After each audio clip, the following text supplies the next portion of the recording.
right, sweetie, I'm gonna go ahead and start the machine now. Okay.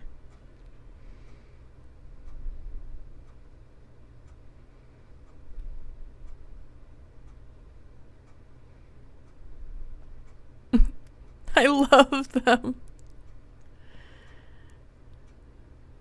Lay it on me.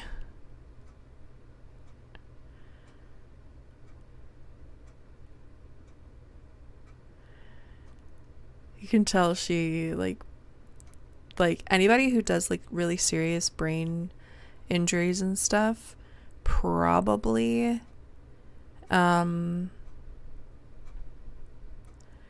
has mapped it out OOC with what they are thinking for their character.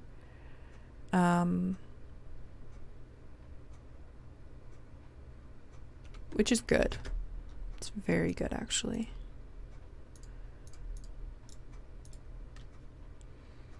It's helpful.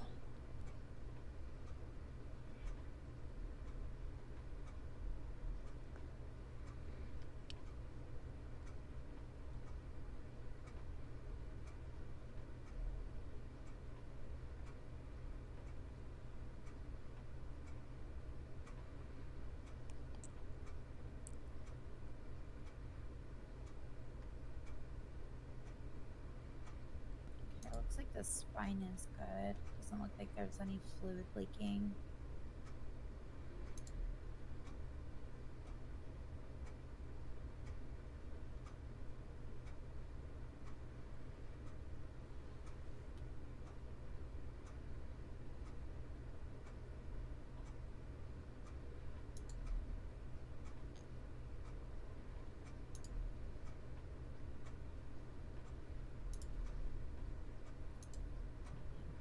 Aria, do you have any experience reading these, or do you need a little help kind of understanding?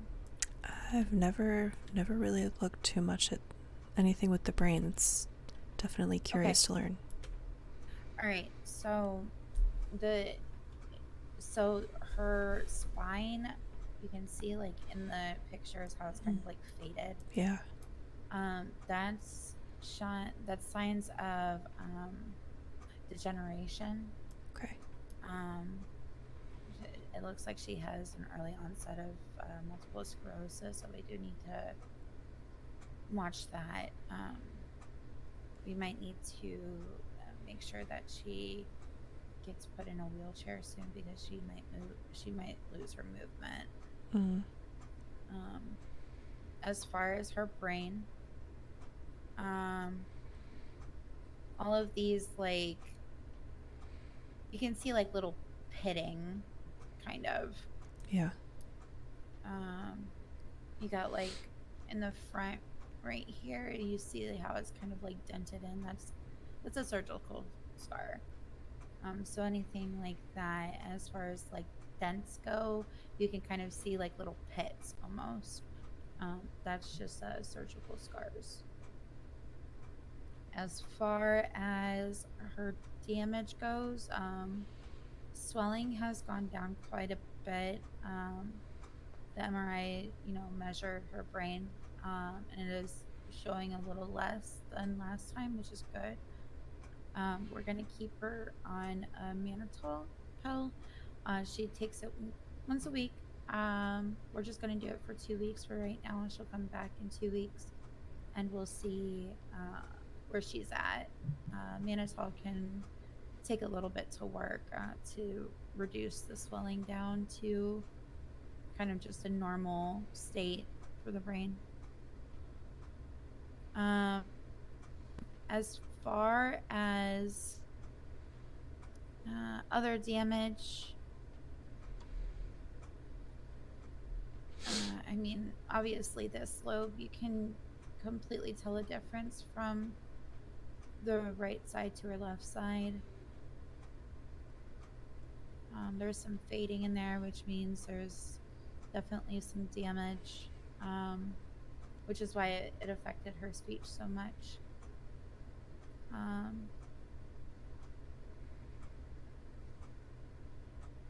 You can see where like the bullet was pulled out. That's that big circle right there. Luckily, like, she's not suffering from like any brain bleed or anything. But if you see like this little circle here, I'll turn it over to a heat map here. Push this button. Push this. All right, so you see like how the brain right here. So this is like a normal part, and if we flip over here, the normal is kind of like blue. Right. But you see like there's blue, but there's like this yellow and orange, like kind of, it's not really a mass, but it's kind of like an odd shaped like little, it looks like an oval in a way. This was an aneurysm.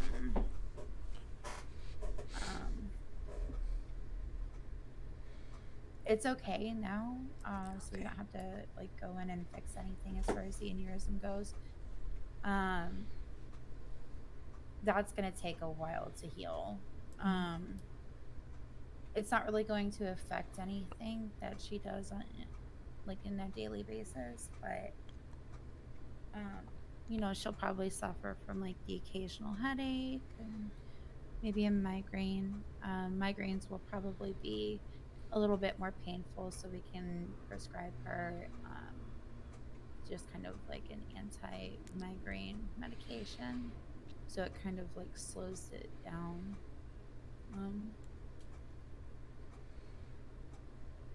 Anything else? I don't really see anything else. The biggest thing that we have to watch out for is that MS. Everybody is different when it comes to multiple sclerosis. Some people can live day to day without it really affecting anything, but other cases it can really take away most motor function and speech, and most people, you know, need wheelchairs to be able to be mobile. Power chairs. Some people lose just the ability to speak, so they need like a speaking aid. But the good thing right now is that we still have her talking a little bit. Yeah. So it shows that like it's not completely debilitating her yet. But with since it was showing some signs of a little bit of degenerative disease in her spine, it's probably going to affect her. She probably has like maybe 5 or 6 months before it like really starts affecting her mobility. Because you can tell like the lower back is starting to fade. It's a little bit more faded than the upper part of her spine. So that's going to affect her legs, but degenerative disease is pretty slow, especially in her case because she's still pretty young. So we'll get her anything that she needs as far as mobility. If she needs help getting around, we have canes that can kind of get through any weather, because we never know with Los Santos how the weather is. We also have walkers and rollers that we can get her. And when it comes down to it, I mean, if she needs a wheelchair, we can provide wheelchairs where it'll be free. She won't have to pay anything. Okay. Because MS is not something that we can, you know, kind of judge her for. I mean, it just happens. MS is very intense. And I wouldn't want to have her pay $1,500 a month because of something that's not her fault. So, but everything else looks good. It's going to take a long time for her to recover, but she is she's gonna do good. With that being said, Aria, are you okay with discussing all of that with her, or did you want me to discuss it and you can watch? It's probably best coming from you. Okay. Yeah, I'm still, processing it myself, like knowing about all that. Okay.